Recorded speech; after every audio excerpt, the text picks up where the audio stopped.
Alrighty, so I'm recording for this, and so just a little log of my progress here. So I just recently got done with finished with a concept art right over here. So now what I'm going to do is import the plane on Blender right over here, which surprisingly I thought it was going to be like slightly difficult as well, for ZBrush you had to do several other steps, but this one is like a one-click add. So you go to add, and then I believe it was image. You can do mesh plane if you want to, but if reference background, so that's not bad.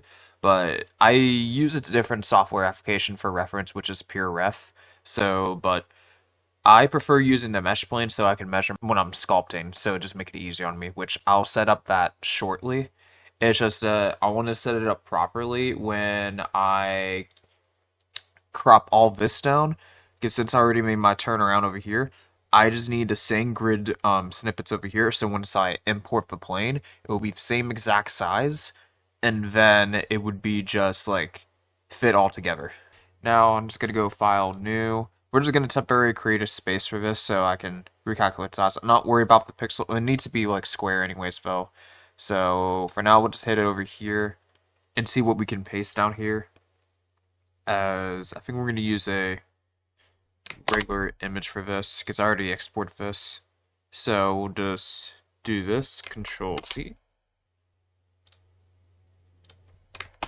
And then we'll just paste this around, and we don't have to like cover everything else. I just need the body shape to be right where exactly, since it's already aligned. So then I can just easily just do some copying here. Now I'm gonna put this at the ground at the bottom here, because that is where the line meets here. But yeah, pretty much we'll just do this and just export this multiple times, and then you'll see what I see once we get into Blender. Alrighty, I am back. So now we're just gonna add those planes in. Where is it? Mesh plane. Yes, and then we're just gonna yeet this out over here. Alright, and then can we hold shift and we can import images as planes. Ah, so you can group them up like this. Interesting. And then you can see it moving around and stuff like that.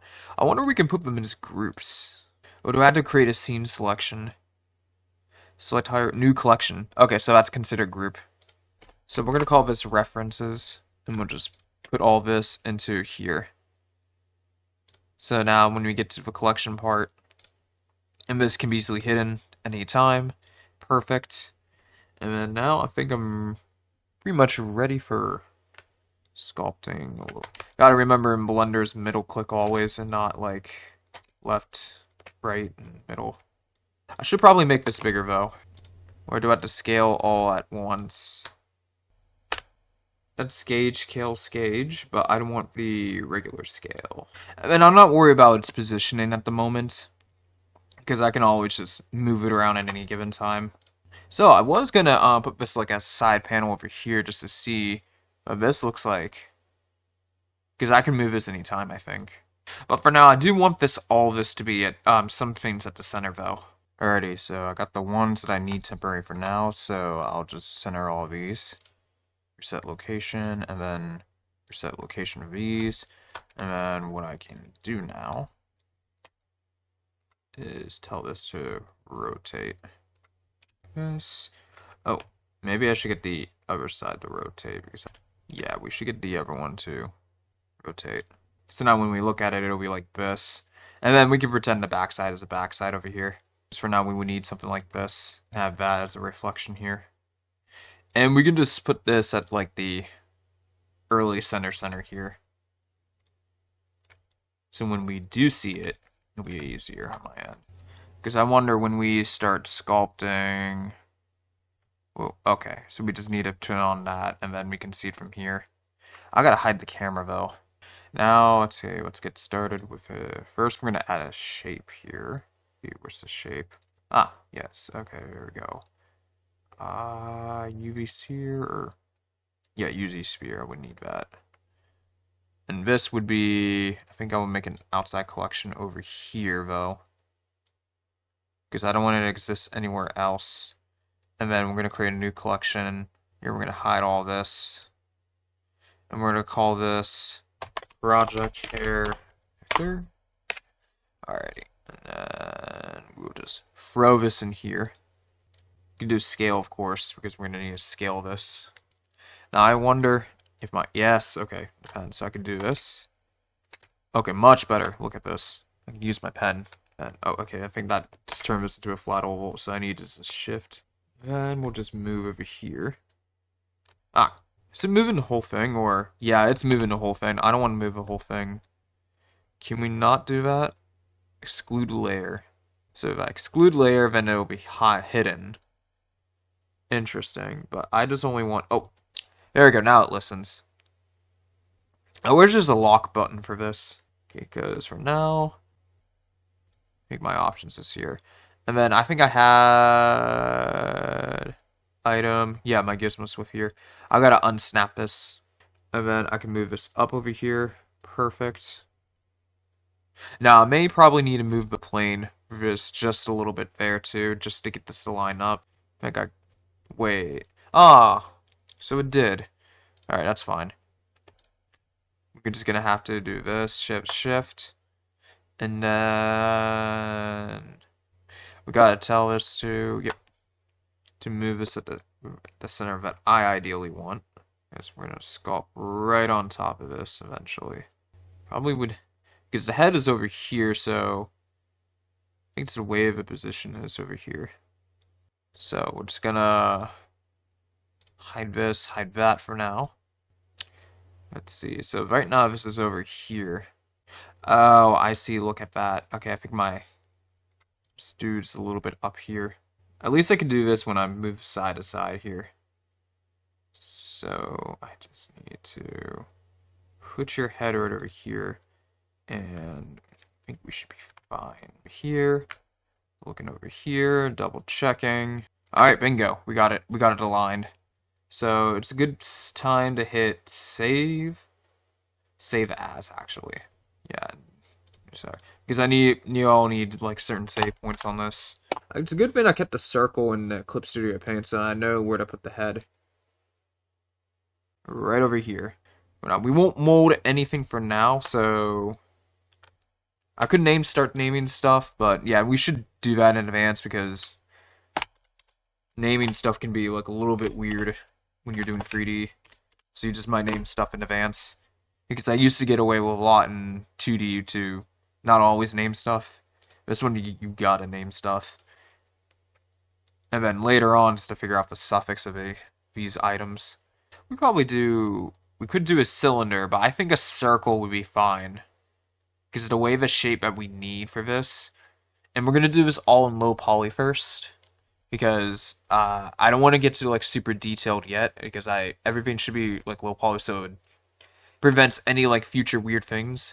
And then we can do certain well, there's a way we can figure out how to do Dynamesh in Blender. I mean, Blender doesn't really have a real Dynamesh. They have their own way, so that's something I'll figure out today too as well, or another time. Let's see, and so we could do cylinder, but then the circle, yes, what do we need to do another circle? Or UV sphere, there we go. And then we're just gonna tell this thing to move down over here. And then we're gonna scale the size over here. Oh, yes, it's so good to have like something like this. Okay, so good. And then we'll eventually have to, well, see if I can actually, because I don't have to have it perfect over here. I can just squinch certain areas, because most of the time I'm going to be drag and pulling. So I do need the shape to be, there we go. We'll have that for now. And then I'll have to do the same thing for one of the legs, but I would have to create some sort of form of symmetry to summon that. So I have to figure that out. Because we'll need like some form of symmetry going on here. So then I can easily just sculpt simultaneously at the left and right, so it doesn't have to be too much of a headache. Or I can always manually flip them, but that's not ideal. Alrighty, and then we're gonna need another sphere, but I'm gonna need to see if there's something I can learn right now. Because there should be a way to do a mirror here. Has to do like some kind of modify, transform kind of thing in Blender. Motion pass, no, we're not looking at. I understand that it's not what I'm looking for though. Just get really squunched up when you like this. So let me just like try to figure this out over here. Where am I looking at? Where is it? We don't need simulation.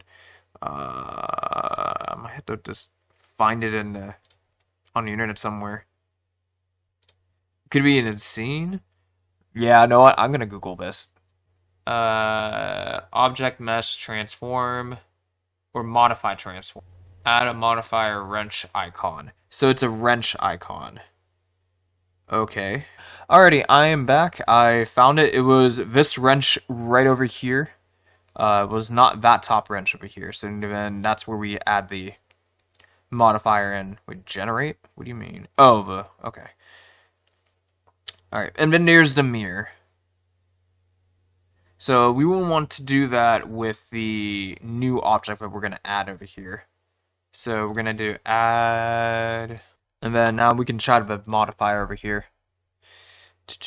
Add modifier, and generate, and then, there's the remesh thing, but we'll worry about that later. Mirror. So how's this mirror work? Is it clipping? Okay. So I add a mirror over here. So is it y-axis here? Or is it the mirror from sculpting from this side? But I would need probably a mirror from that side too. Because I know you can do something like 2 objects over here. Alright, time for me to figure that out. Well, as I did a little bit more research to learn how to use the software within Blender, there's an add-on that I was quite interested, but I think it's talking about some kind of like auto mirror. So we're just gonna go edit preferences here. We're just gonna summon all that stuff. And we're just gonna move this over here. Here. Let's see. The add-ons would be here. Enabled only. We're gonna search for some. Alright, so it's called auto mirror. So oh, we already have that enabled. See, I don't know what stuff is enabled by default, so I guess this is a default add-on for auto mirror. Okay, never mind, we're good. But that's one part, but I'm still finding the other. 3, 2, 1. Well, guys, I figured out how to do the whole mirror thing. So apparently the whole entire time I was right under the nose right over here. So it was the whole entire time we need to hit that mirror object and just do that. So I guess it clips through between somewhere head of a body or something like that, or anything. But we'll see what would happen, because I would need to also find the other option. Because you can whole entire thing to move over here, and the options over here, and there should be like a global button to have a global mirror. Well, that's only available when I sculpt, probably. Yeah, we'll figure out the other one too as well. But we're gonna call this legs. Because we're gonna have that over there. And then the next thing, I think we'll repeat the same process with the shoulder and the hands. Alrighty, I am back for another day for this, so now, let's see what we're gonna do now. Oh yeah, so I was gonna add these shapes and stuff like that. So, I think for now I need yeah, we're gonna create a new shape. I think this one we're gonna need a neck over here, so we're gonna need a cylinder for sure. And then we're gonna need a cylinder over for the arm too as well, from the beginning at least. So, add... Oh, by the way, if you're interested about this, like this Gizmo with, I have it on Gumroad if you're interested about this plugin. It's technically it is free. But I put it on there, so it's in the link description where for you where you can find assets on my social media page. So feel free to check it out if you're interested in that tool. And then we're gonna add modifier, and then we're gonna generate mirror, and then we're gonna click it to the body. There we go. And then there's a flip over there, so that's good. Let's say shoulder, arm for now. And then the next we're going to need a sphere over here just to create that shape. And then I think the next will be the fingers, but I think I won't do the fingers until like later. So let's just gather what we can over here. And let's see. Because from what I can see over here, since the skull is going to be its own piece here, I can't really form in there until I get the head shape in first, probably. So, and then the head will be over here. This could be a separate piece, but then I know there's like a mask. I'm trying to think of like if I need to do a mask with this or not. And then I can probably take that out and shape it from there. But I'm probably mostly better off if I want to shape it as like some kind of like circle in the beginning with it. Yeah, I know what, we're good for the max. We're gonna probably use a different shape here. Because there's many ways to do this. I could do this as a plane. But most likely I'm gonna need a... Okay, this would work for now. And then what I can do is stretch this out. And then this can be like this for now, and then I can play with the shape later. Righty, so it's gonna change the subject to sculpt mode. Now, and then I think we can get started with just moving some things around. Now, some interesting stuff up here. There's remesh, and then there's voxel and dino topo. So what is... Okay, that's an interesting feature. No, I'm curious. What is dino topo? We're gonna start with the body, but we're gonna hide the mask for now. Dino topo will not preserve color. I don't have any UVs yet, so we're good. So dino topo. Relative div detail, brush detail, subdivide, collapse. Is there a subdivide now in Blender? I'm curious now. Now I'm curious. Hold on, give me 1 sec. Alrighty, I am back. 3, 2, 1. Alrighty, I am back, and so I did a little search up, and wow, I never thought Blender would have dino topo or that. That's interesting. Alright, let's see what happens when we hit control. Am I really on it, or hold on, let me see if I'm actually sculpting first before I... At least it tells you your triz, so I do know, like... I want to find, is there, like, the move brush or something? Elastic grab. Am I actually clicking on it, or... Alrighty, so I am back. So I figured out the issue why I'm unable to sculpt anywhere for this section. It's because for Blender, you would have to... Let's see. See, this is already selected as mask, so I hidden it. So it's targeting the mask as the sculpt, so... You can't, when you're in sculpt mode, you can't switch over here to over here. You have to untoggle it, select over here, then toggle sculpt mode, and then now you can sculpt the body. So, interesting. So now I can actually figure out what is this dino topo feature, is it functionality and stuff like that. So I am curious. So I guess it enables dino topo specifically for certain objects, is that correct? Let's see. Well, let's see if I'm right or wrong. So, yes. So, dino topo is only enabled for certain sculptures, of course. Now, for object mode, let's see, we'll go back over here. And we go back object mode to, not edit mode, sculpt mode. And then, dino topo, oh, wait, I thought I enabled it. What if I enabled it, and then exit here, and then go back to sculpt mode? So it automatically disables it when you're... Interesting. No, maybe I need to have it actually... Hold on. So I got this to work and stuff like that, so I gotta figure out how does one subdivide. Alrighty, I am back, so I kind of figure out what dino topo does. So, let me head back to here to file, and then revert for a second. So what it does over here... We go back to selecting this object here. And then do sculpt mode. So whenever you enable dino topo here, enable. So on the outside, so if you pay attention to the memory over here, which is your triz at the bottom, see, it will rise up if the more you get closer to it. So it'll automatically add those meshes over here. But if you zoom out, you won't get that much. But if you disable dino topo, then it doesn't build the triz and stuff like that. Which I find it interesting, but that's not going to help for me as much as what I'm kind of trying to attempt in the beginning. So refine method, subdivide, collapse, or subdivide edges. So I guess it's like refine method. There's constant detail or manual detail. The mesh does not change for each stroke, or flooding or fill. What if it's manual detail?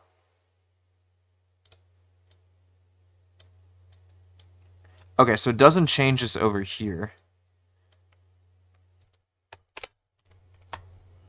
So in dynamic topologies, methods can be manual detail. Mesh does not change each stroke when using flood. Both edges alongside collapsing to create let's do collapse. Let's do manual detail, and let's see if detail flood fill would happen. Ah, I see. Okay. So what if since I did that, the resolution in that, what would happen if I...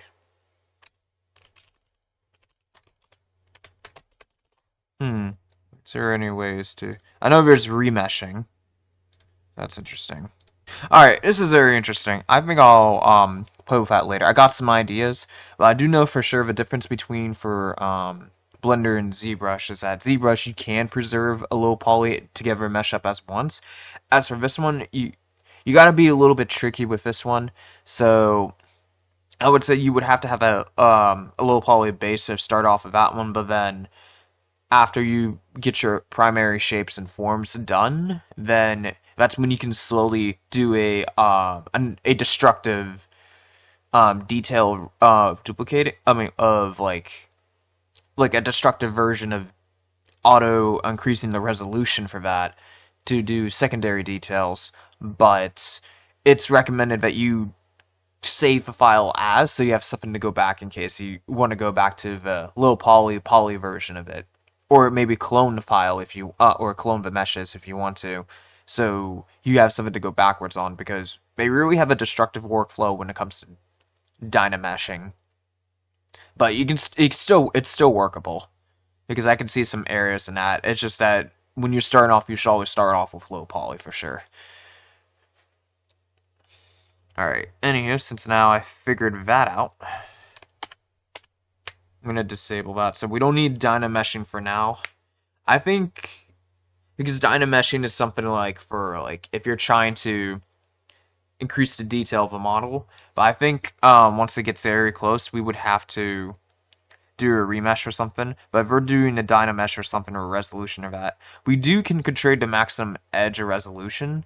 So maybe it has something to do with that. But we'll have to play around with that later as we slowly merge the bodies and stuff like that. Oh, interesting. I hit the space bar and you get more options. Yeah, I don't need that right now. I just need to move. Because I can pull up my drawer over here, and then I can scroll down over here to see what brushes I need. What's this called? Grab silhouette. Elastic grab. I'm going to say this is like the... Oh, keep hitting the space bar. I guess we can... see elastic. Alright, so you want to move, shift, control, and then, yeah. So I just need to move these two parts here. Is there any way I can... I wonder... Did I even... Oh, yeah, I did. And then we can control the size like that. I think I kind of did mess around with this before I started recording, like the command settings for this. So then I can just easily pull that up real quick. And that's going to be over here. Now I just have to pay attention to the back side though.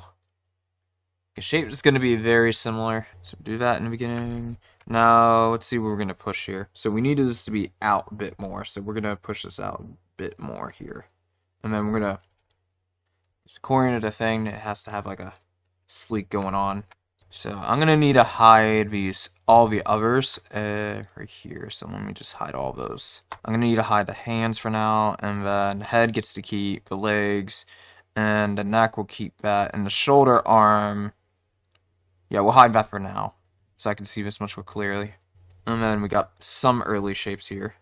So now, the reason why the avatar is very like going to be very tiny and cute, because it's much. I wouldn't say just because it's easy. I would say it's much more modularly, so I can also do many things other with it. I mean, he's not designed to be super detailed or anything, but maybe in the future, once I if I ever want to do another super detailed sculpt that's going to take me like super multiple hours again, I'll probably maybe have like a separate personal project for that, but that's not on my table for now for the time being, because I'm like more focused on building other stuff I want to build first before I get to that. Especially since I do draw a lot with high detail characters anyhow. But for this purposes, the way the design is, in case if I want to do other things with that design, at least it would be much more fun to reuse it in many ways. So, yeah, because in low poly you can change all the body shapes you want, and it makes it easier on your end. So, just checking on the sides here too. And then we'll get the legs here too as well. Alright, I'm gonna go sculpt mode on that. I wonder how would this work in when setting up mirrors. Oh! Okay. Okay, but I guess it's gonna make my life easier. Because usually, if it's like, sometimes when it's mirrored in ZBrush, it's kind of like, it's still X dimension over here, so you can still push out here, but then you would need to do certain Y's and Z's just to get it to mirror. But if that's the case, this is going to be, wow, have this over here and here. I guess they both haven't officialized yet once they get to, like, the merge part of it. We'll have to figure that out soon. But also, having, like, a small shape over here just helped me to get an idea, understand how the software works when sculpting in Blender. So, still pretty much an easy win. And then we're going to bring that shape down over here. We're going to have to thin those legs, though. Oh, I can only sculpt this side. Okay. So now we got some shapes going on early here, early in advance. So that's good. So now it's starting to form something. Because usually, I think that when I use ZBrush, the other bones will kind of have, like, you can turn a rig into, like, a mesh. But you can't do that here in Blender, so the only alternative source you can do is just grab geometric shapes and then form them. Circles are usually the best because you get like a full round of how the quads are just like stretchable and stuff, and it's less time to use remesh a lot. And then there's only certain times I might use cylinder in that, but it all depends on your workflow. And I'm gonna move the head over neck over here. I do see the neck is kind of like a little bit squinchy over here.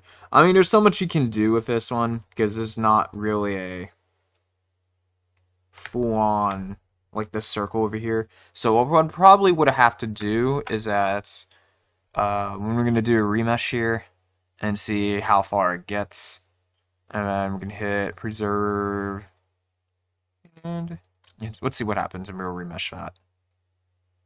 See what we get. How many faces was that, I wonder? I'm remeshing that.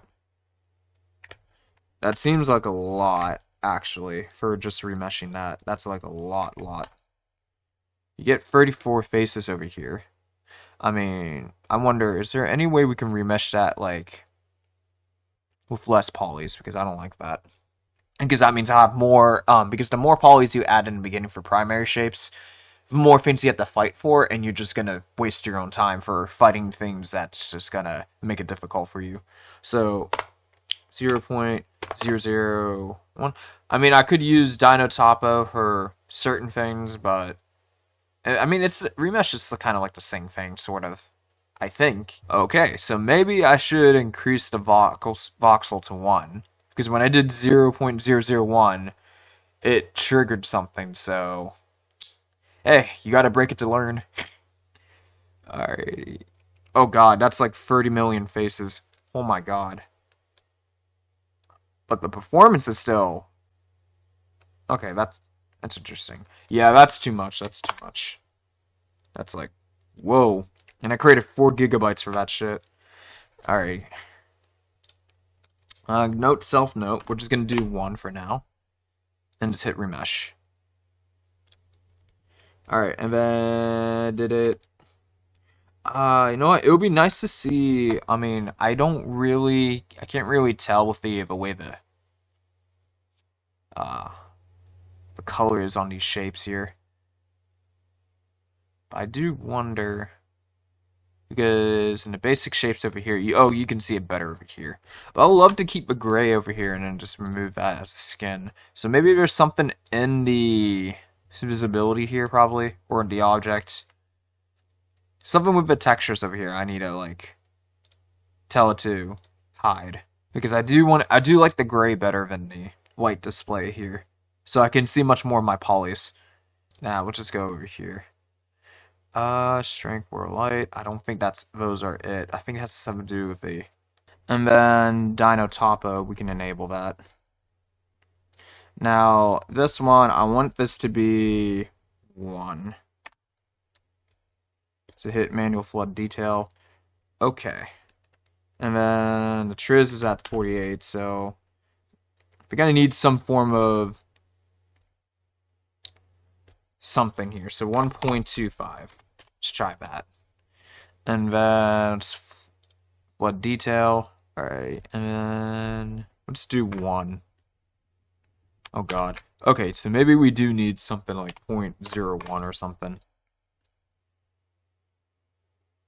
And that creates a problem here.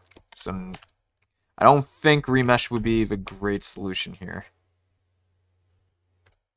So we're just gonna have to go Dino Topo, enable, and then turn that on. And let's decrease the resolution maybe. Oh, we can. Oh, that's perfect. But I do see that when you do Dynamesh, it's kind of like, okay, I see. So maybe we'll have to work through as it is. As a curiosity. There we go. Okay. Well, that was just interesting. Interesting parts on my end. Alright, so we got that form done. And then object mode, and then we'll just do file, save as. I always do like a lot of save as with this, just because in case if like you won't know if anything like else would happen and stuff. And, you know, in case things break and that. But it's, yep. So, because, if, say for example, you had like a certain save as point and then something had, at least you have a manual save to go back to. I know I did set up like a certain things you can do recoveries on here and open certain separate versions. But I also prefer to also manually do the manual save points. Because it works out for me too as well. So you have multiple backups. Alright. And then the next one would be, let's see, let's go back down over here. I'm just going to get the,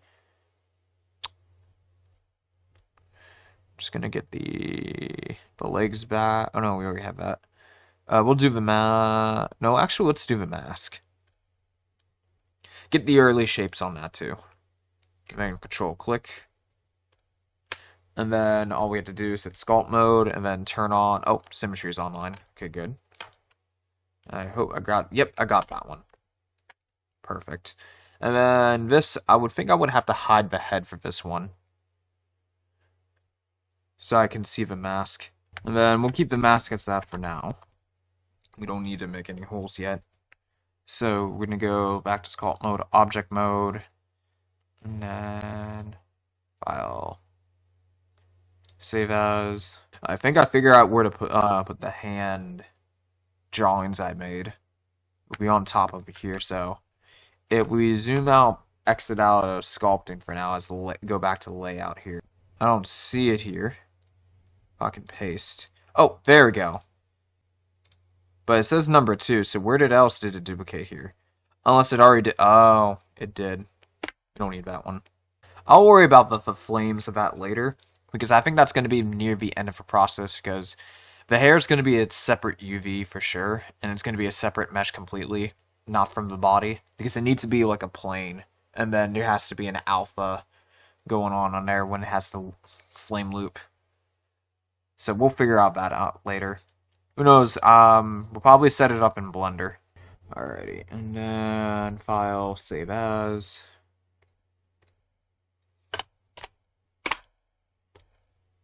And then we're going to go back to layout so we can adjust this accordingly. And then object mode. So I need to select not also the hand reference too, because we're going to move that too. I mean, the hand is kind of like close enough here and there. So if we do object mode here, well, actually no, object mode here, but we change it to here, and then we enable texture. Oh, I really thought so it looks fine over here, but when you go to sculpting, it's like, what? Because I moved this over here, so how can this be? No, I'm not going to stress about it. The alignment's weird. Alrighty. And then what we're going to do here, we're going to have to dine on top of this. Oh god. Hold on. So if I enable it, and then detail flood.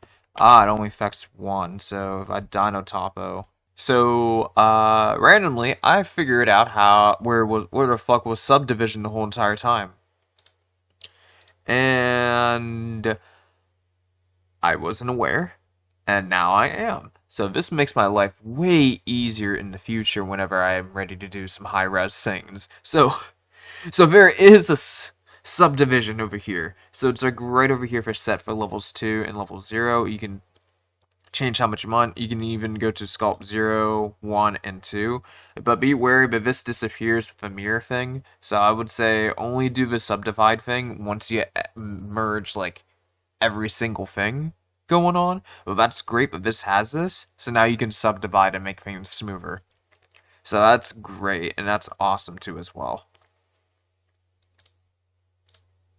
Okay, so this makes things much more interesting. There's a sculpt base mesh. I don't know what does that mean. Mix sculpts tools deform base mesh while previewing displacements of subdivisional. We're gonna leave that off for now. I mean, that's a good thing to know for that for sure. But I think how I did it, you can either probably add modifier and edit, or let's see,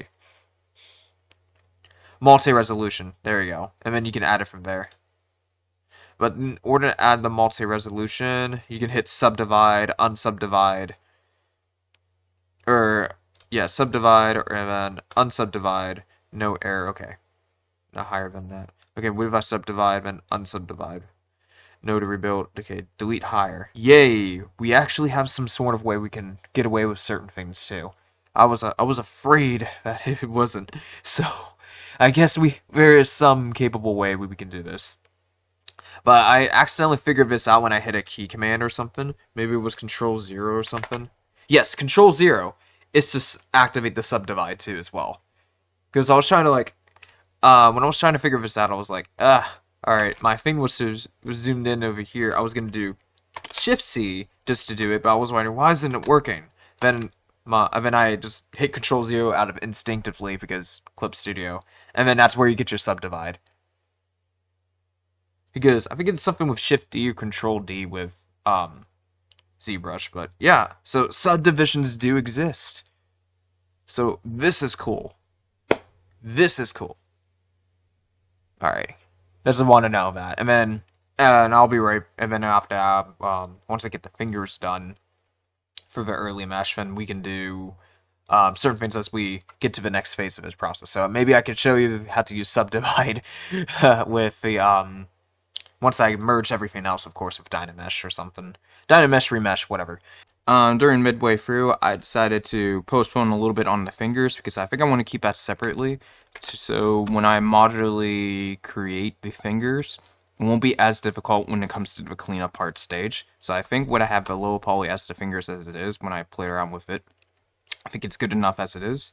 So I'm going to merge almost everything except for the mask and the fingers. So I'll have like something going on over here, and then we can do slightly some things about that.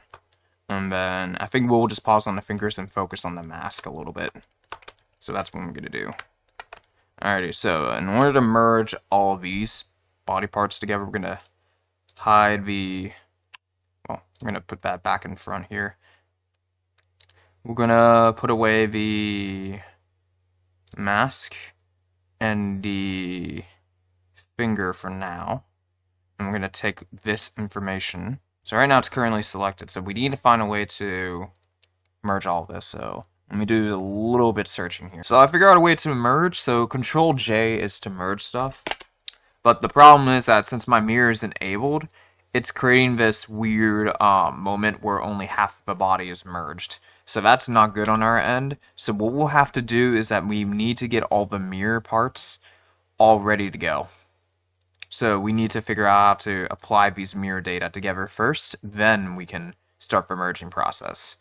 So, hey guys, so now I figured out how to apply it, so it was a very simple thing to do. So all you have to do is to click any object you want, and just go over here, and just hit apply right there. And then the things will get applied. So we'll do that, and then we'll go down to a caret arrow, and then apply. Oh, Control J. There we go.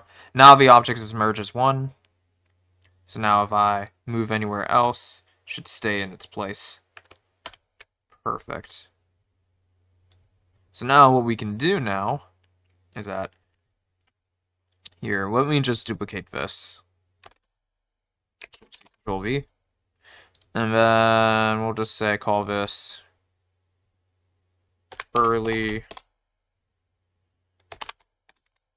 character bod. And we can just hide this for now because we don't need it. So now we call this character. And then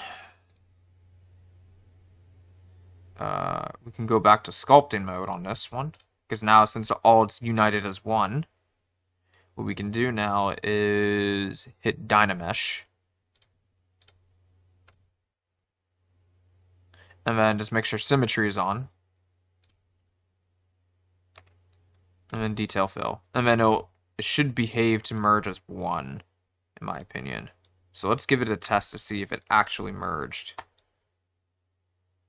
Or is it still treating them separate? So the objects are being treated separately. Interesting. So maybe that's not it. Usually in ZBrush Dynamesh, you want to kind of do it. Maybe I had to do a remesh. Let's try to do a remesh. Okay. See that, see that. Okay, everything's connected in that. And then we'll smooth this out later once we get to like a certain point with this. See it in front object. So now we're getting an early shape of this character over here. Which is a good start and beginning. Good, checking over here. Yeah, definitely for sure once we finish sculpting this, we're going to have to do like a major retopology on this one. Alrighty, 3, 2, 1. Alrighty guys, we are going to add the mask over here. So we're going to add the mask back on here. And then we're going to do some stuff over here. So right now we're just going to focus on seeing if we can get the mold to be like kind of much more like flattening on the face over here a little bit. So we're going to have to do some pushing.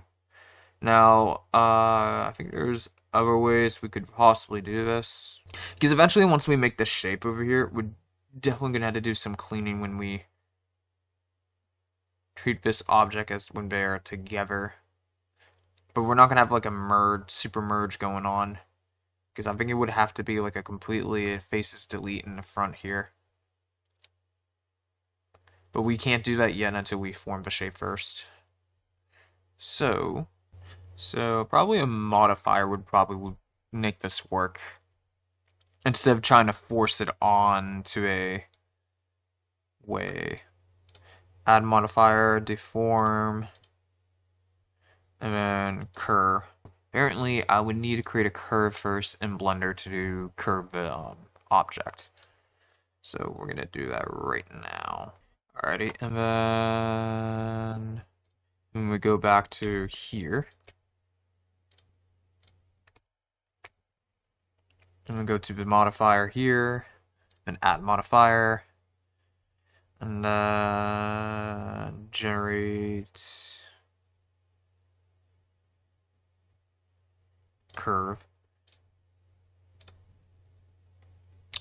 Okay, so its axis is over here, which is weird. So it puts it over here. So what if I go to edit mode now? Because the way it's set up, I think Oh, it's set up as one curve. Okay, I see now. Okay. So how do I add more? Because what if I need this to be different versus the other? Because, see, I can rotate this way. And it'll be fine here. Well, at least I thought it would be fine like this. So it's curving more this way. And I choose to select that, so... So I gotta figure out where can I... Alrighty guys, I am back, and I did some little digging and learning. So now there's this, there's a different modifier to do this, so you have to add modifier to form. And we're supposed to do is simple to form. But I think I do need two of them, because I need those two curves to follow to accordingly when they bends and curves too as well. So we're going to have it bend like this, and then we're going to reference the object to 1 here. So now, whenever this curves upwards here and upwards here. So I got to figure out, I think this curves over, well, over top here. And then Bezier curved LR. So I know which one is which. I'm doing this before I apply. So then it will be way easier instead of like forcing it to curve while sculpting. Oh, so I don't really have to adjust the curve on here. I can just use the angle to do it. Interesting. Okay, that makes it much easier. But then I do have to have it stretch too as well. So we're gonna add another modifier into form. And then simple to form, because all this is gonna be merged anyhow. And we're gonna have it taper. No stretch, my bad. It doesn't need to be referenced anyways. So we're good. Well, maybe it does. And then we'll just add another modifier to form. And then... Where else we're going here? Where I know it is. Come on. We just did it. Simple to form. There we go. And then we'll just stretch again. And then we're going to reference the other object, or LR, maybe? Yeah, LR. No, it would just be easier if I just scale it. And just call it, man. I'm just being lazy.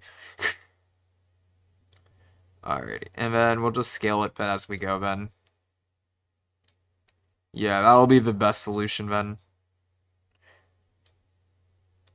So in case if I need to, yeah. And then just can, like, curve around. And then I can modify the helmet if I need to.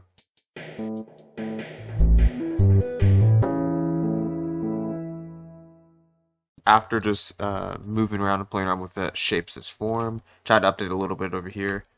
So apparently when I looked over my concept art, I had to do some slight modification, since on the side is much more like, let's see, much more different, more pushing that way.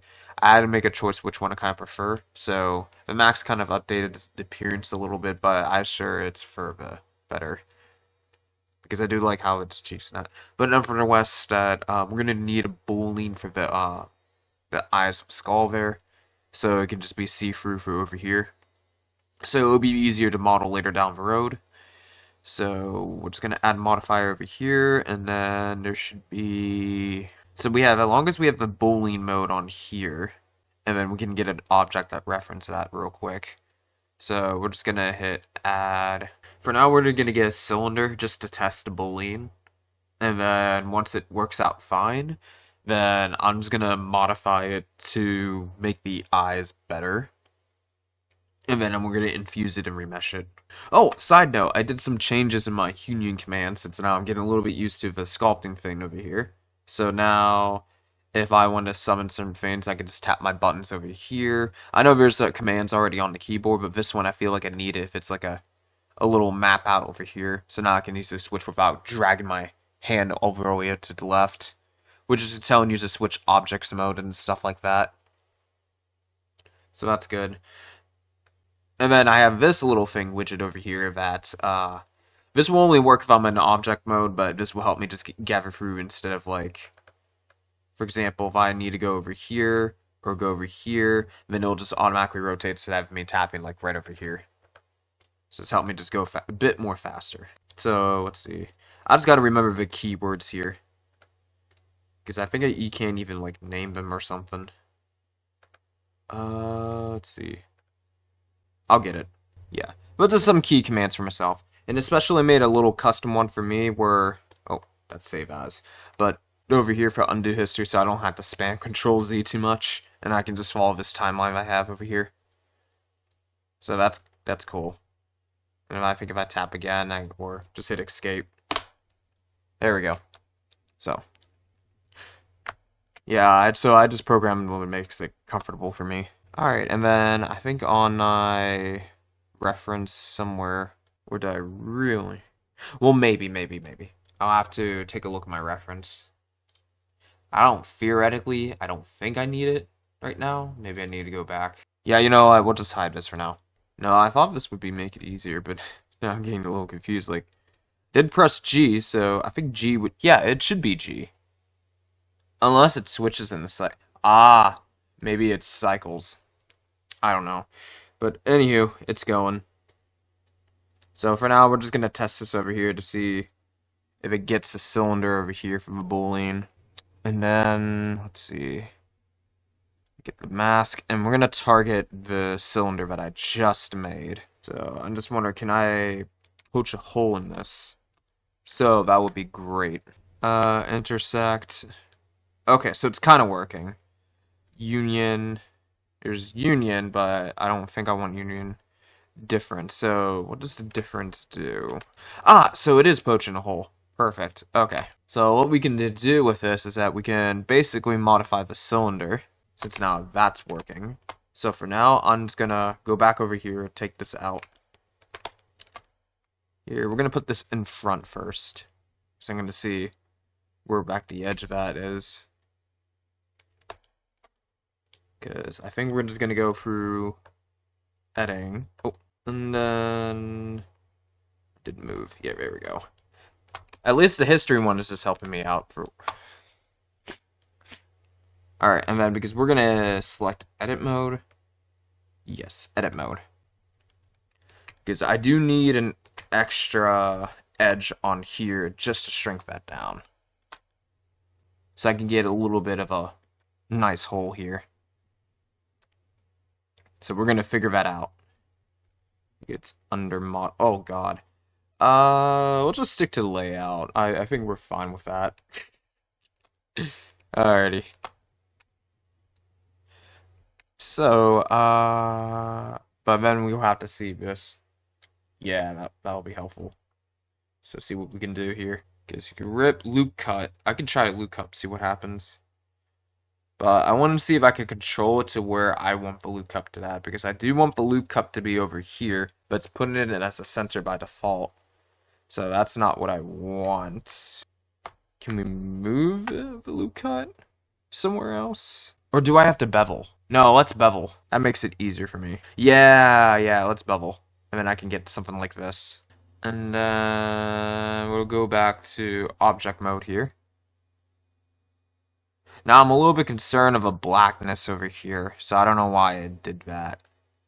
That's really not pleasing. I'm a little bit afraid of this one. I might have to... Ooh, I could try extruding. That would help. And then I can create that, Okay, so shift. But I want to shift all here, because I know there's a button that you can easily press anything with an instant just to get those all, so I don't have to click all around. Should be a button for that. Oh, that works. That works for me. I'll take it. And then we can scale this down. Yeah, this is way better. And then I don't have that weird glitch thing. And then I can scale this all I want here. I need something like engraving a little bit.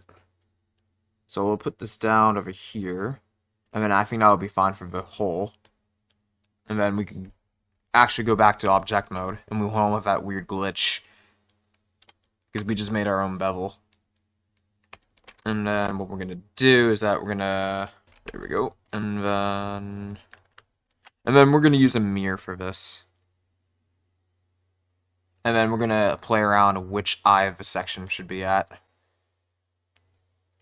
Add modifier, generate mirror. And then it will be, we're going to clip it on the mask. And then, if that is... And then, we're gonna hide this for now. Oh, and perfect, look at that. We got our eyes. But we gotta, like, officialize it, so... I'm just calculating the distance of the eyes over here, so it makes... Here. Because I think that, we're gonna leave this, like, flat as smooth of circle, because what I'm gonna do in Substance Painter is just paint around on top of it so we can have, like, some kind of, like, eye features going on over there. So we're gonna create, like, a little illusion. So this is a good start, though. If I can push this a bit better, that'll be great. Because I think the eyes over here. It is getting that gap that I want. But I'm trying to think how I had it. Because I could have it like this over here. Alright, we're going to unhide that for now. And then we're going to set this only in front object only. And then we're going to go back to edit mode on this. Yeah, so we almost got it. So we need that kind of shape over there. When it has that curve. We just still can make it a little bit more edgeable. And then, so, we just need to make the eyes back being bigger again. So, when it does, then we need to push this back just a little bit and we should be good. So now it's starting to come into a shape that I do want to see. Move that back a little bit. There we go.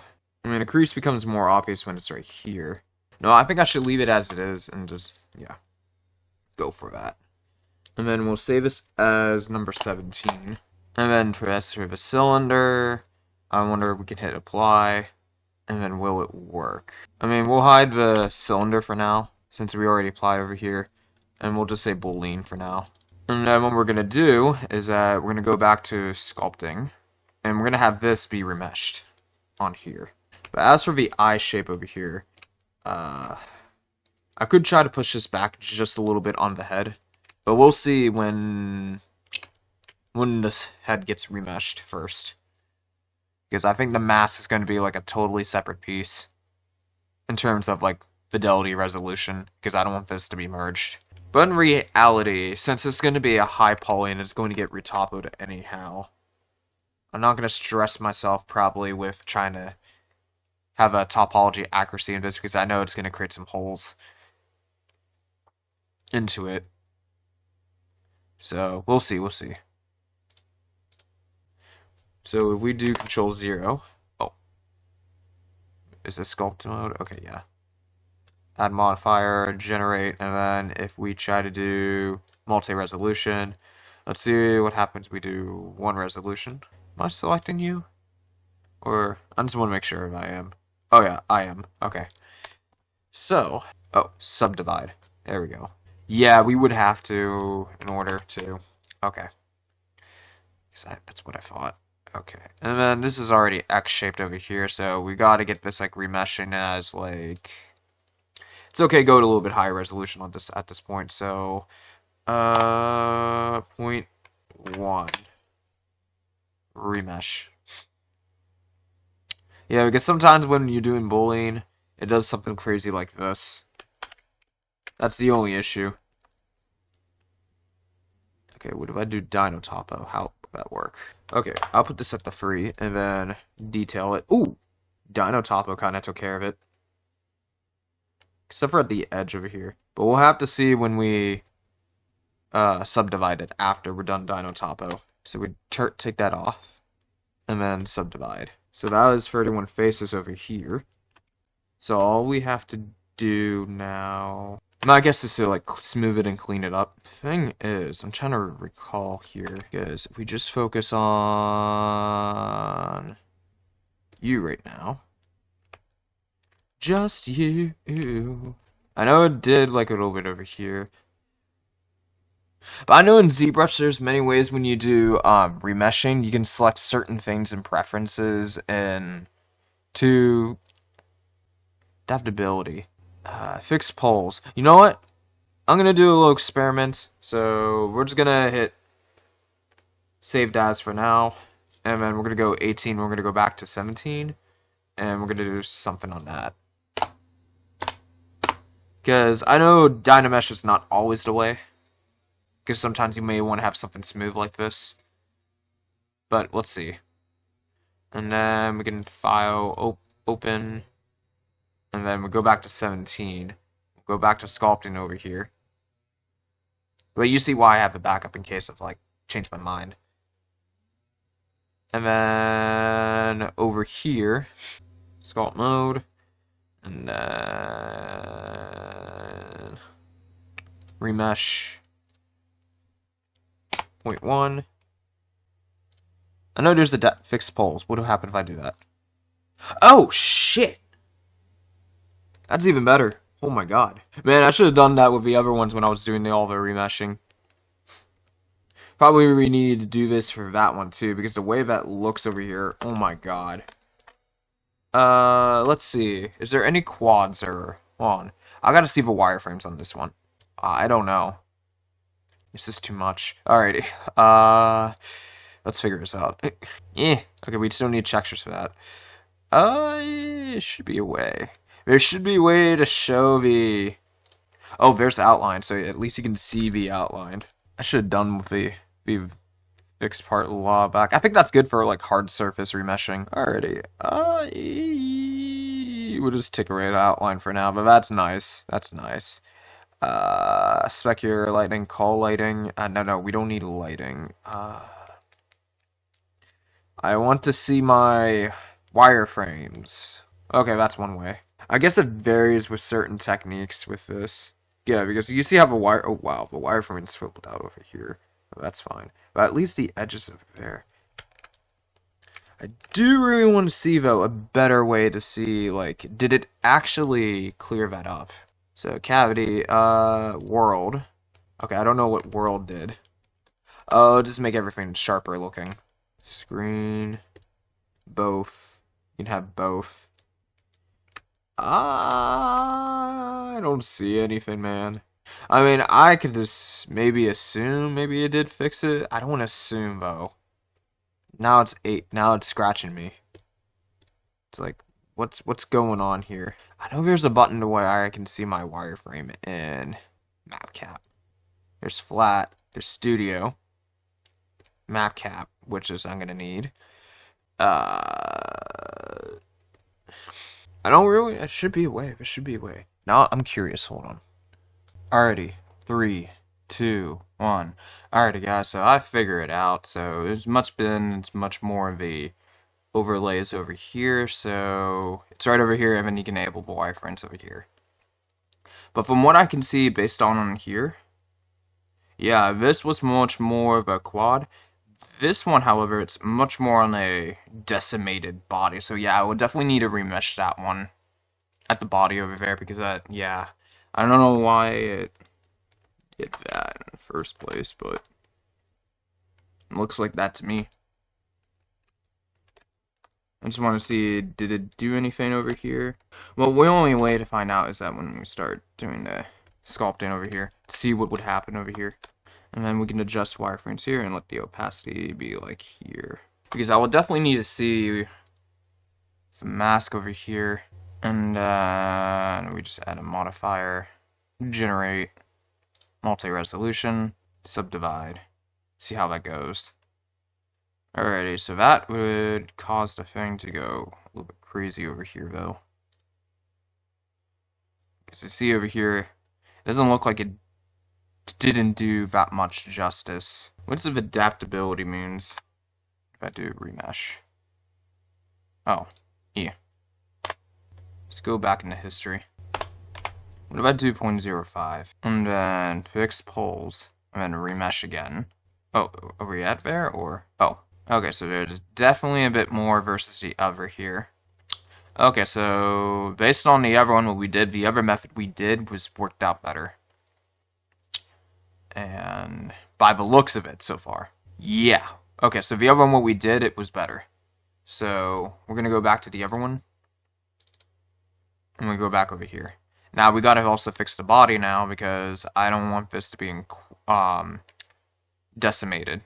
But probably I'm still like kind of dynameshing with those of the other over here. But then No, I'll tell you what, I'll focus on the mask first, and then, well, actually, before we even go to mask, I think we should figure out the body now, and then worry about the mask later. Because technically, at this point, it would be it's a smoothing game for this one. Because if we go over here and then turn up our resolution to 1 to subdivide faces, but if we go 1 over here, there's less faces here, so that's something there. And then I can clean that around. Here, and then, let's see. Oh, definitely would have to smooth that out. Right over there. So, back to the object here, and then we just need to go back over here. And then release the hand. And then we don't need that boolean anymore. Now, after looking around the finger, I think...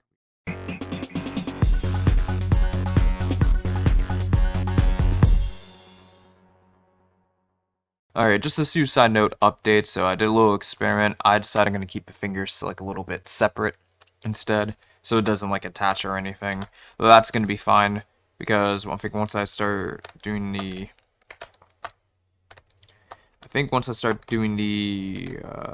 retopo on this, I can try to see where I can split it and where I don't. But the problem is that there can only be individuals who want certain thingies or the other. So this will be a little bit difficult, unless I just move around the fingers just a little bit, so they don't like collide together when they have that.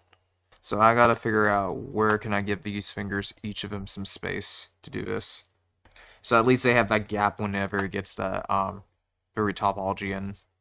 And then we'll just focus on some rendering at this point. And then I'm just going to go back to sculpt mode on that one. And then we can have it fixed poles. Remesh like this. Perfect. And then I can start subdividing from there. The only difference with this here, I think I'm gonna punch out the shoulders just a little bit, so at least have something. Now we can choose to keep it like cartoony with the legs over here, but just in case, we could always have it go out just a little bit like that. And then this can be, let's see, we just gotta now here, and then we're gonna bring this up over here. We're gonna need some modifiers here. And we're gonna subdivide this. Subdivide. And then subdivide again till it looks super smooth. Then we can go back with the subdivide over here. And then smooth some of this out.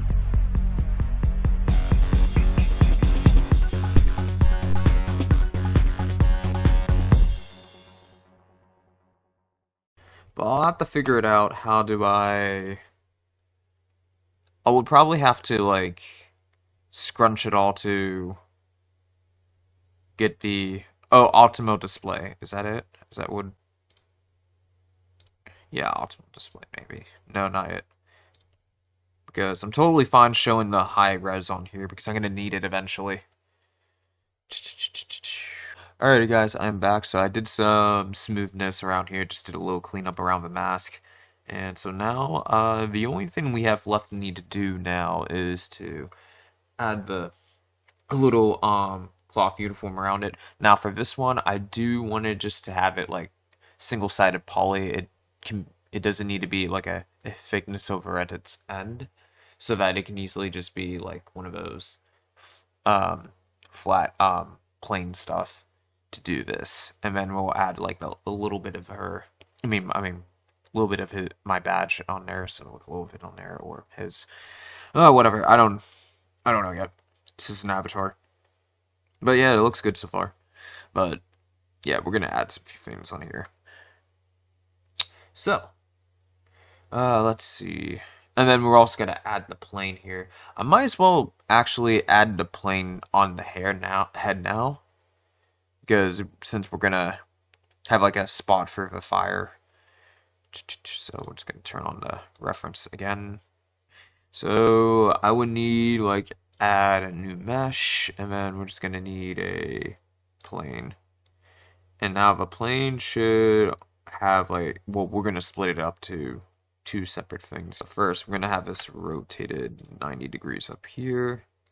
And then we'll just move this up here. And this will be like the sprite that will have the loopable fire. Now it has to be a square though to continue. I think so.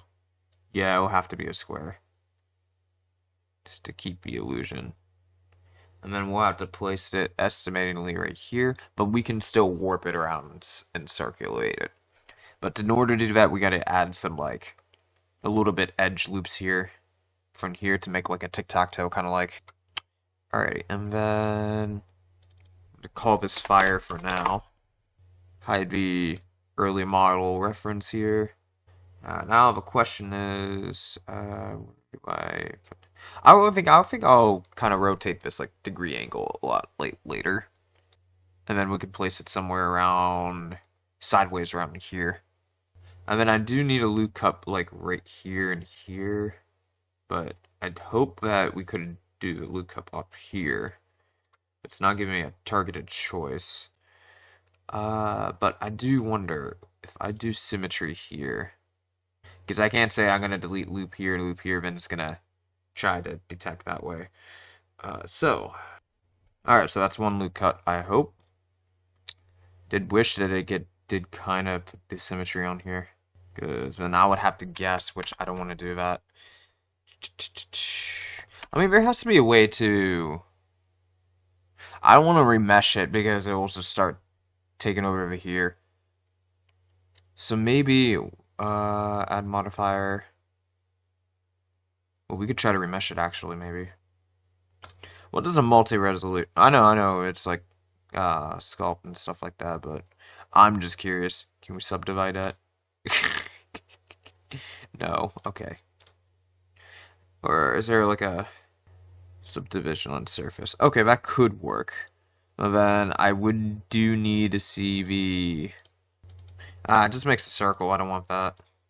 I want it like this, but is there a way it's gonna subdivide on its own? But it doesn't look like it's doing it. So that's out. So I guess this is like a... Okay, I see. I know what that tool is now. But that's not the tool I'm looking for. It has something to do with, wait, lettuce? Is this it? How you do the what is this? What is this? I'll figure it out later. Deform. We want to do a deform later, but we can't do the deform without a perfect tic-tac-toe edge hits. Displace. I'm surprised when I did the symmetry, the cutting knife should have done the... Okay, so I think I might be overthinking this a little bit. Maybe I should go back with the loop cut, because the loop cut is the only one that would actually kind of do its symmetry cutting, but this is like my only option as a resort to do this, so I'm just gonna have to do it. Yeah, you know what? We'll deal with it. This is good enough. Yeah, I was overthinking. Okay. Because I was like, I do want number of cuts, but I was being too specific in my mind. So, we're gonna roll with this. This is good enough of resoluting it. Alrighty, and then we'll just go back to object mode. And then add modifier. And then now we'll start doing the deform process. And then... Yeah, for bending, we need an object to reference. Or do the twist. Yeah, the twist. You can twist and stuff. The stretch. Oh. Yeah, there's a... Yeah, we're just gonna do bend for now. We gotta, associate the object, though. I mean, I was gonna make a curve to manipulate the bend, but this could be fine. But the only way I can see if I probably do want to kind of rotate this a little bit with the bend over here to get a nice curve down there. Plane. That's the fire goes over there. This could remain straight then. And then I think the last point I would need to do is curve those two edges there. Yeah, so I'm gonna add another modifier, deform, and then simple deform. Which I could have something like this, but nah, don't want something like that. But for now, I think we're gonna have it like this. so that when you look straight at it, the fire will still kind of go over there. But I'm gonna have it reference a different object though. Okay, so we're gonna go back to our etc. here, have that reveal itself for me, and then hide all of these other extra here. I like the Bezier up here, so we're gonna take that.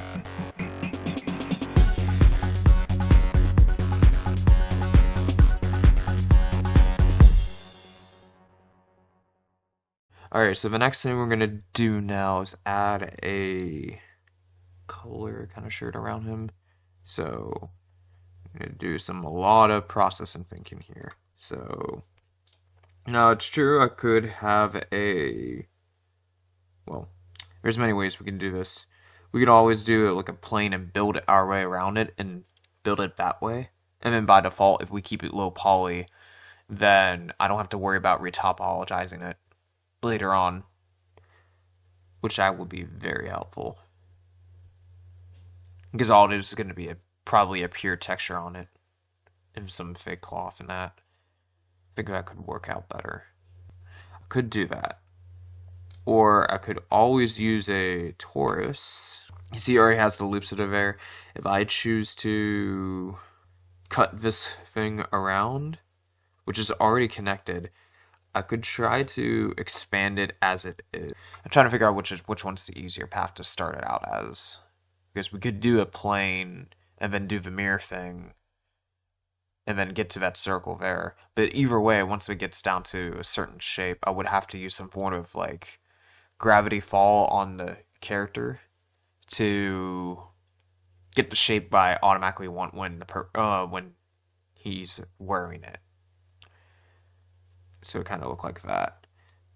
So I think for easier sake, since we have the torus, I think we're going to modify from based off the torus, and then we'll go from there. So right now, what I need to do is get rid of unnecessary stuff. So I'd say we could cut off from here. I'm trying to get it to tell the thing, say, hey, I want to cut here. But it's telling it like a different way, and force the axis to be a different way. Now, will that change the outcome? I don't know, but let's find out. And then all I have to do is split from there, and then split from there, but I have to like do that. And then can we do a delete? Unless, that's what I need to do. Okay. So we're going to take half of this and take the half away. So in order to do that, okay, what if we try deleting now? No. Okay, not yet. Almost. We're almost there. Because if there we go. Now we got that selected. And then we'll delete that soon. There we go. And then delete faces. There we go. So that's step one here. I need to just get rid of all these faces here. What if I do A? Oh, then now let's select the other. No. Faces. There we go. Because that's the only face that I need to create this. And then I should lower the resolution on this because it's like quite a lot. But it probably needs a bit more to use the gravity probably. So maybe I should hold my horse. Maybe. We're going to try some gravity here. A real sec. Alrighty. 3, 2, 1. Alrighty, so we're going to do some cloth simulation on this. So I did a little searching, so I kind of figure out kind of where to get started with this. So apparently for this torus, I need to create like a physics or something in here. This is just to help us like later on, so when we can see how the gravity would take hold, we can manipulate from there. So it is falling, but I think I have to make the body somehow like attached to it, or something has to hit something. Alrighty, 3, 2, 1. Alright, so I think I need to go back to the other thing that I set that up for, and go back to the gravity section of things. So I need to hit collision, and then it'll enable that, so it should. So when you hit play, oh, there we go. Look at that. Nice. Look at that. So the only missing was just to turn this into collision. And I can rewind this how far I wanted this to be. Interesting, so it's like this over here. You know? It ain't that bad when it's like that. I mean, if it was originally going to have it like that, but if it's going to have something like this, probably would need to shrink this though. So we're going to head back to the beginning on this one. But yeah, it's working out. It's working out, Chief. Alrighty. Just going to rescale this down a bit. Alright, I'm going to let the simulation play. Okay, so it's a bit more closer. And then the thing's going to fall. I think the main issue is I like how big this is. So I like where it stands. Right here for that size. But if we want to edit this before we solidify it, there should be a way to... Alt, okay. So Alt is the key. And then we'll move this up here. And then we'll have it scaled. So we'll have it scaled like this for now. And then what we'll do, create loop cups here. And then that should make the... Or we could have one loop cup over here. That would probably make sense. We'll have to see what would happen though. So for now we'll have one loop cut over here. Object mode. And then for now, we'll just have to move this down over here. So for the cloth over here, I think we're going to keep this like separate to the body itself. So we'll have like 3 different parts here. So this one will be its own UV set over here, and the cloth will be its own UV set, and the whole body will be a UV set. Because the way I'm thinking this is that if I'm going to do certain animations only in Blender, but even though I have a choice to still move it to a game engine if I wanted to do any GIFs animations on here for my live streams. But I think Blender itself will be a good idea to use, because since it already has some kind of like gravity simulation going on and stuff, I mean, maybe I can play around with something like that.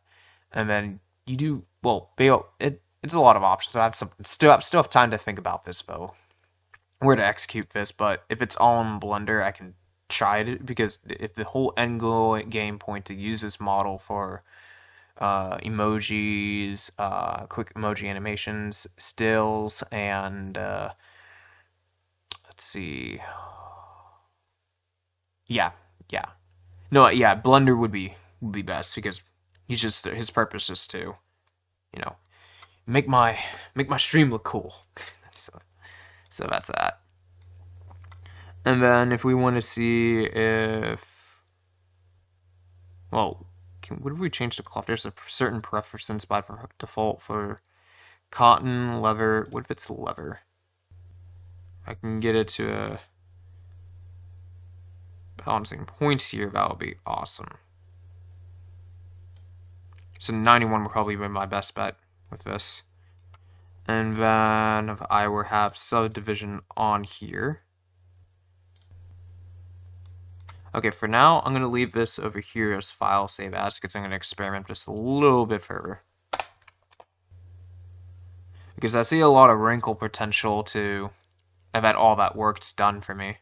But then I'll have to do a lot of smoothing though. And that means I'll have to create like a I'll be add interest much more of a believability on here. Because it already has the, does all the work for me for sculpting. But, let's see. If I choose to increase it any further, could give something a better results though. But then I'll also have need to create a low poly version of this too, without getting distorted whenever I do retopology. You can do it, PC. I believe in you. 0.64 frames per second. I believe in you, PC. Okay, so I guess it's indefinitely wouldn't matter how much detail you put this on here, because it's going to collect all that information on here. 38. And I think that's the furthest substitution I'm going to do. Open. And then we're going to look at the previous versions. Here's what I could do. I think there should be some resolution to this, but I'm not going to beef it up to like to the max. I'm going to see where it stands though. Like for some parts over here, that may be an issue right here, where the mesh and planes is like colliding together. But I do, yeah. So, but for as for like one subdivision, I think it's needed. Because we can create some smoothing moment with it. Because it doesn't really bend as much, which is good. And then we can have a high-res version of that just to mess around with. But ideally, if you want the same length, it would be like that. But then this would curve. And over here. My brain is trying to debate, should I allow this curve to happen? Because it kind of makes it very steep there. But 60. Okay, maybe not so much. I'm also trying to like see like any like speciality to it. Because when it gets to 75, it just kind of go over here. But when it gets to 60, you do see some of the shape going on here, but then kind of bounce back a little bit when it folds like that. So maybe 60 is our best bet. Yeah, 60. We're gonna go with 60. Apply, and then apply. And then we can just turn off the character's gravitational pull. And then now, since that's apply and officialize, it'll stay like that, which is good. And then we can subdivision this, and then, yeah. I think that would be great. And then the last thing I would need is some kind of like little skull badge on here. So I would need to create like a little circle in that, and then kind of something like that. So we're gonna grab a new sphere and then have like a little shape on there, and then once we're done like that, I think we'll be good. Alrighty, 3, 2, 1. Alrighty, guys. We did do like so much progress so far. I added a little bit the mini skull badge I had in mind. So the textures will be added later on a separate software. So we're getting close already to the retopology staging point of this character, which is great. I think I've learned a lot of software stuff, a lot the Blender side of sculpting and modeling. It's just that the reason why I was able to get this through faster because I had fundamental practice over the years for 3D stuff. So it's just the only thing that's kind of like holding back, slowing me down a little bit. It's just that since I'm in a new software about things, because since I'm used to sculpting ZBrush, and so now I'm transitioning to that, it's pretty much an interesting point of view, and I'm kind of glad that Blender has most of the options what we mostly use from a game design technique standpoint. And I totally it was worth the risk to stick with Blender because I saved a lot of money from the subscriptions and fees and stuff, especially from Maya. So, because the first thing that straight up was like learning the animation side of Maya. So now I'm just figuring out some things how building models would work inside Blender. So yay! This is really cool. So. Amazing. But I think the only thing we need to do left, we need to manage to figure out a way to get all these objects here to just look smooth as like a skin kind of like ish, but it will help in the future when doing retopology and also substance painter to have like a certain setting set up on here. So we're gonna go right click and we could do auto shade smooth, or we'll just force it shade smooth, and there you go. Now it may look like it's shaded, but the reality is it's like, let's see. So if I go to, I think the skull had like a different setup when I did the, yeah, because the, yeah, level of detail here. We can just put down to 0 for now. Unless it does matter. Well, I don't see it. Well, whatever. I think it's still working, so we're good. So we'll keep it on 2 for now. And then for now, I'll put a save as, and then once I get to Retopology, I have like I'll create a separate folder for that tomorrow. And then I will like clean some of this old stuff up here and just have it save some space and memory so we can do the retopology phase eventually soon. But yeah, I feel like we made great progress here and smooth and stuff. Yeah, it looks great. I'm still trying to see if it's like, is it smooth or not? Ah, must be imagination. But the only way I can tell is, yeah, let's turn on the wireframes. I'm just curious now. Should be around here somewhere. Oh. Yeah, okay. So somehow this is set up like this. Well, I'm not worried about hugely as much because the thing is that the high res will be baked. It's just once I retopologize the head of a skull, that's what really matters before I head to the UV stage. Because this over here and everything else looks great. For about this, I know this already looks kind of low polyish already, but we're still going to retopologize it because the way how I want the wireframes to go and go around and when it connects to certain areas, I kind of do want to manipulate that to be in a different directions, and I definitely do believe it can go way more lower poly than this, and then we can save some of that interesting stuff around here. Same thing with this too over here with the cloth, because most of these can be faked with as low poly, so we'll go over it tomorrow to see what we need to lower the poly counts on this when we make the high well the low res version of this. Yeah, alright, and then I'll see you tomorrow. Or, well, technically, you won't see. It'll be just like fast forward like this. Alrighty guys, so we're gonna do some retopology. So now I just kind of like preset everything a little bit behind the recording. So as now I did duplicate some of my mesh and then hide some of it and merge. So then that's because I want this to be focused as like kind of like one mesh for here for retopology stuff. And I am using a couple plugins and some plugins here, but I think you can enable it through edit and preferences, and there should be, yeah, F2, loop tools, and I think that's all of them that I can know. Yeah, loop tools and F2, and this will just help us with the retopology stuff. So if you're wondering where the B services are and stuff like that, that's just a plugin itself, so it just makes it easier to do the retopology process. So yeah, I'm gonna show some clips while me just doing some retopology stuff, and if you got any questions about it, just talk about it in the comments down below.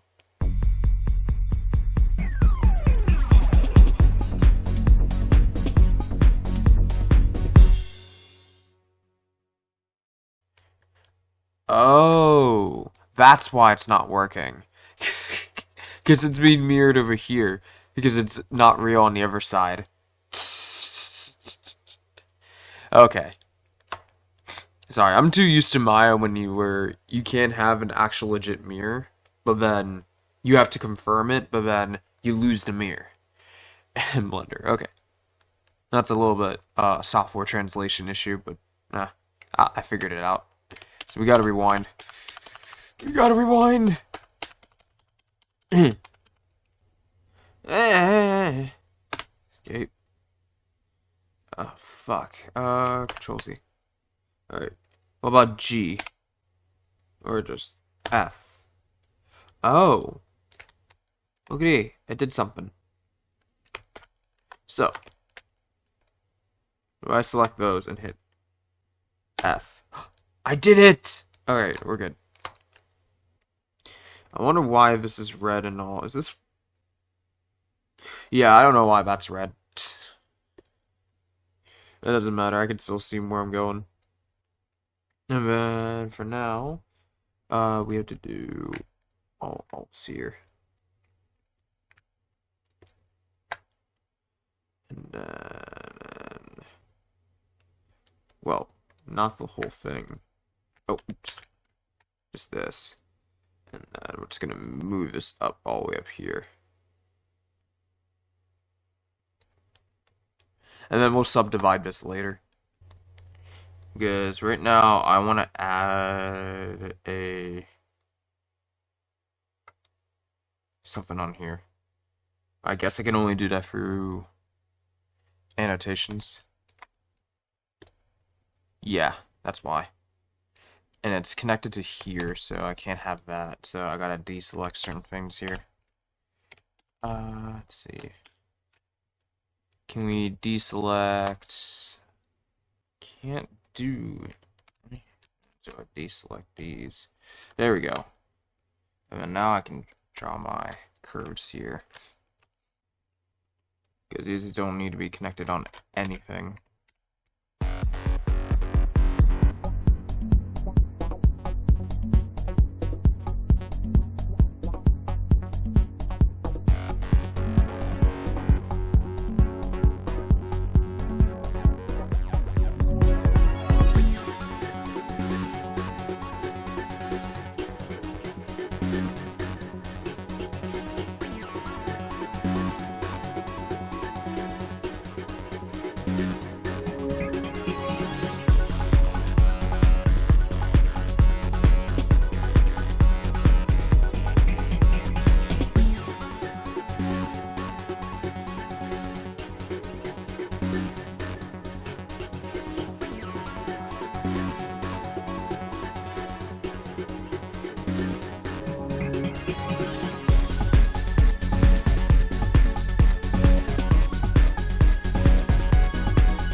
Are you also this good at Blender?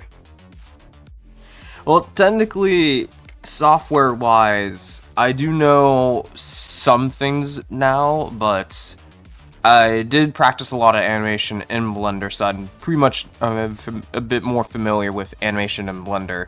It's just the reason why I was able to catch up real fast, because this isn't the first time that I sculpt from a different software, because I used to use ZBrush and Mira back when I was in college.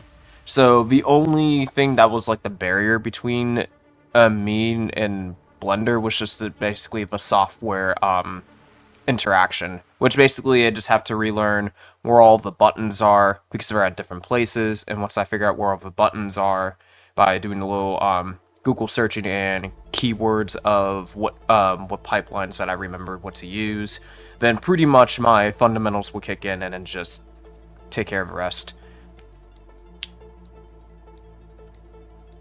But if you also got any like questions about 3D fundamentally, I can explain.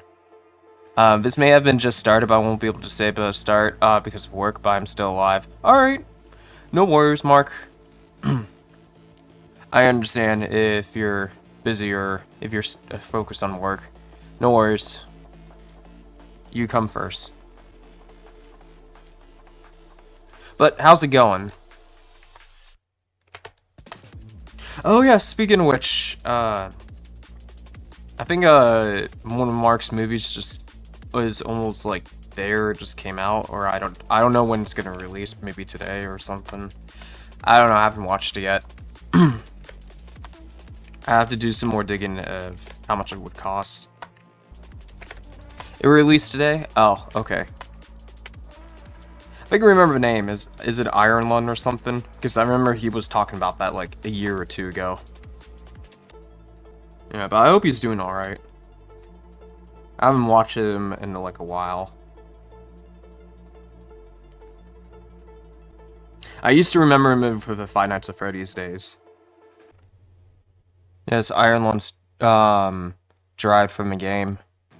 Derivative from the game. Okay, interesting.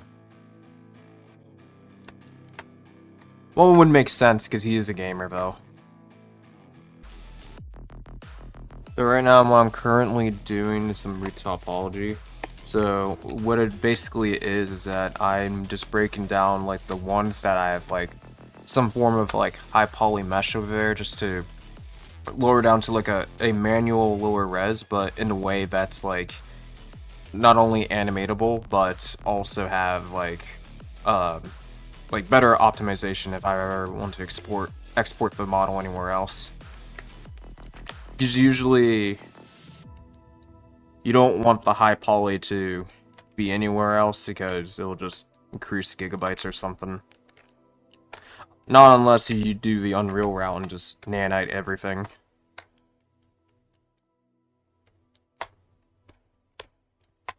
But I still want this to be at least some form of good enough so it can just bend much more easier.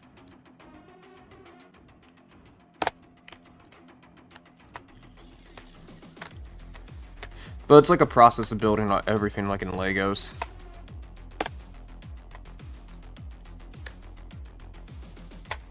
And you have to make sure everything is squares or quads.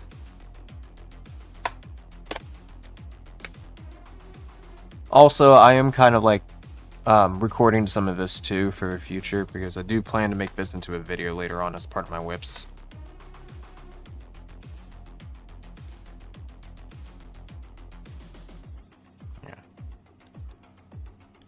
But since the YouTube allows you to download your own videos and also Twitch, since I don't have to really put like double stress on my computer, I can just like download the video later.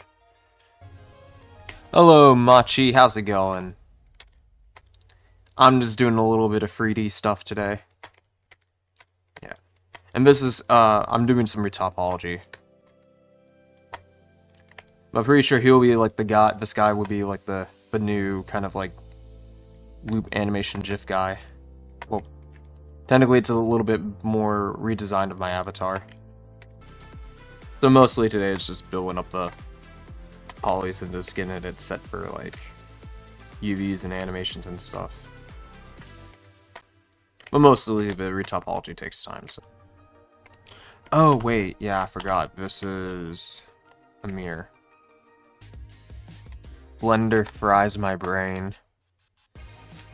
Yeah, I can see that again because there's really a lot more things going on. Yeah, because when I started out with Myra, I hated Myra because I pretty much didn't know that much anything what to do in the beginning. But there was like a lot of buttons that I had to like touch and practice just to break things to understand what would happen. But usually, I think the time when it makes it easier to understand something if it's broken down in a way, like if you have like a specific goal in mind and you're trying to follow which specific structure to use that leads to that goal, then basically you will eventually simplify which tools that you need to use, and you don't have to use every single tool in the 3D applications, because certain tools that's made or created only benefits to what type of project that you're working on.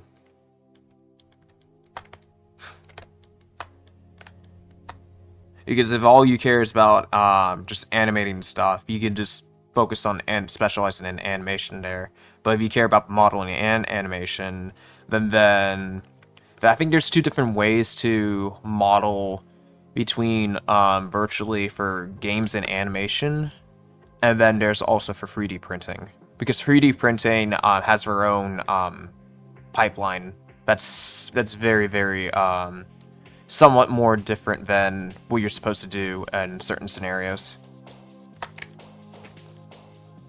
Because for games and animations, you really have to worry about the polys and the poly count too as well. While in 3D, it kind of, while in 3D printing, it doesn't really matter because it has to go through some kind of machine. But I have no idea how the 3D process would technically work out, but theoretically, they would just make like block-sized versions of each character, and then they would just have it like assemble it as like a Lego if they want to break something apart. I plan to add the tertiary details in Substance Painter on a painting app instead of just sculpting on the thing, because it would just increase my poly counts.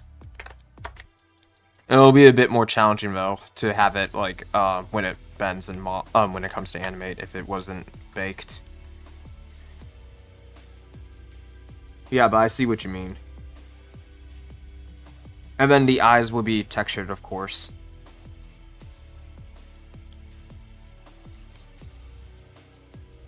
Because sometimes, depending on the style you're doing, it may be easier to have a 3D eye that moves, or just have a texture sticker like Toon Zelda. Or no, Toon Link. Toon Link.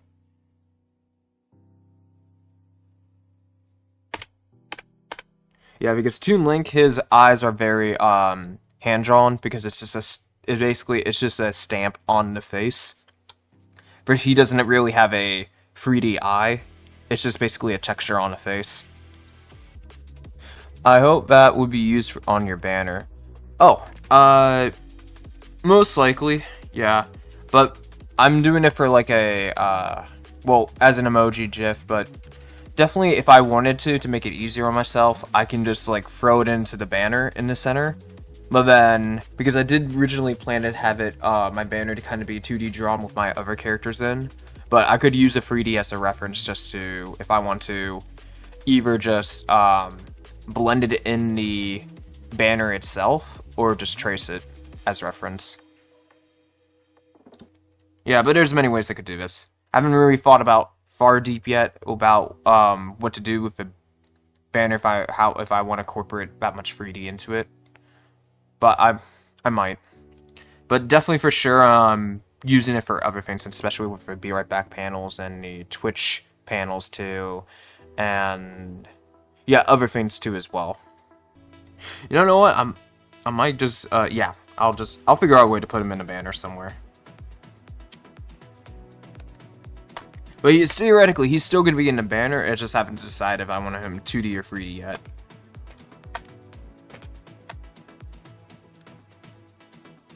But mostly he's going to be on the banner on other things.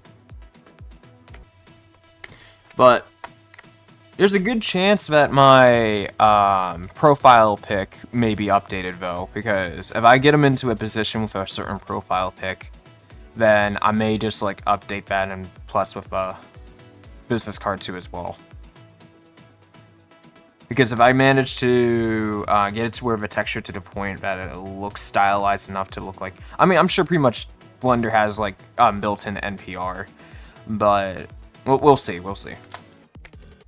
Oh, hi, Tendier D6U. How's it going? I just got to know Twitch is one of it, Amazon's company. Oh, yeah. It is. I mean, Twitch's been bought out to Amazon since 2014. Oh, yeah, I almost forgot. Did you know about, the Netflix Animation Studios now supports Blender?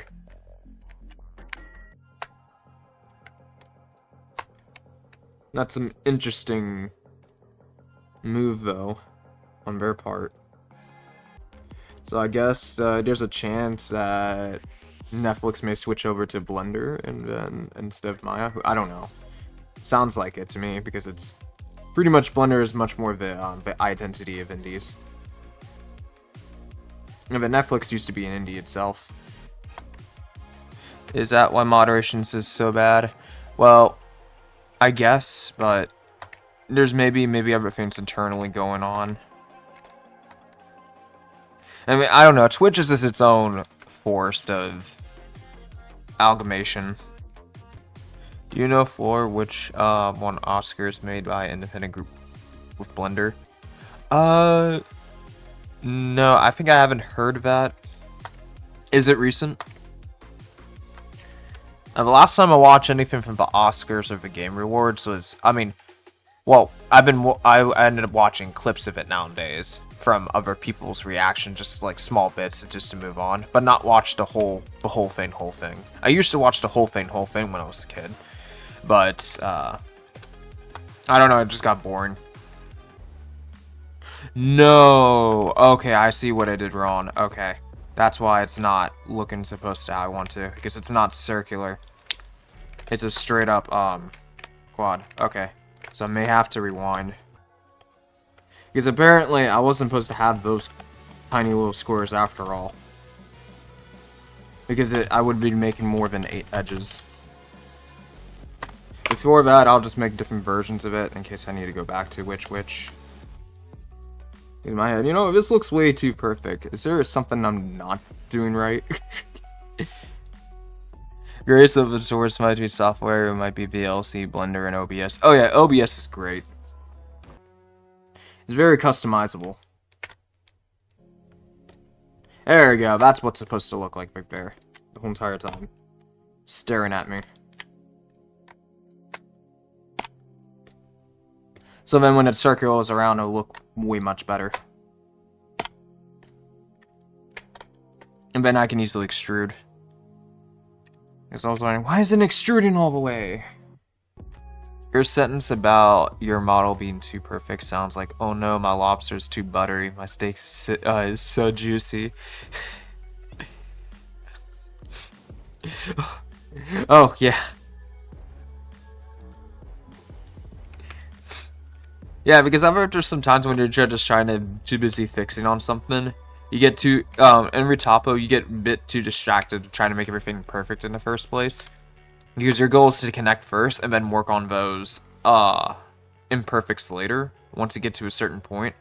And the reason why certain things interact, because it may need something else later down the road.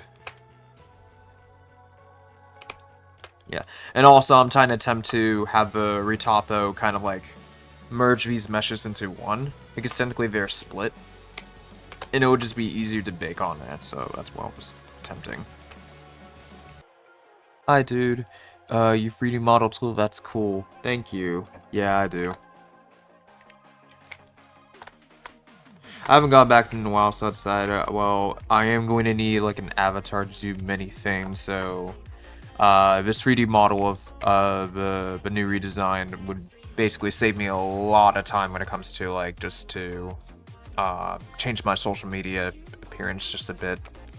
So, but he will also be like some kind of GIFs and also image emojis too as well. So it'll be just way easier just to move it around and pose it and just screenshot and just green screen it. I think this one's, oh yeah, this one's inside out. So it's just G's select all, or is it? I know it's either R or D. No, R is rotating.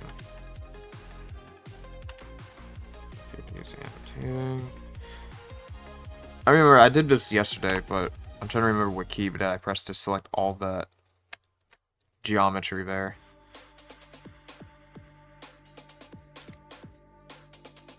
Oh, let me just search it up, the key again. Because there's a key that I can select all, like a piece of the face, so I can flip it. Okay, so is it Control L? Oh, there we go. You know what? I'll try to do the best thing to bring your attention to your channel. You deserve so much followers. Well, thank you very much. Yeah. But although if you do want to see one of her 3D animations that I did, and plus the 3D model on top of it, if you check out around my art stations in my social media below, I did have like an OC character what I did just to do a little bit experimenting on game animations though. When I was like kind of learning animations at the time. But if my social media pops up. There we go. It's basically the lizard creature on my YouTube banner.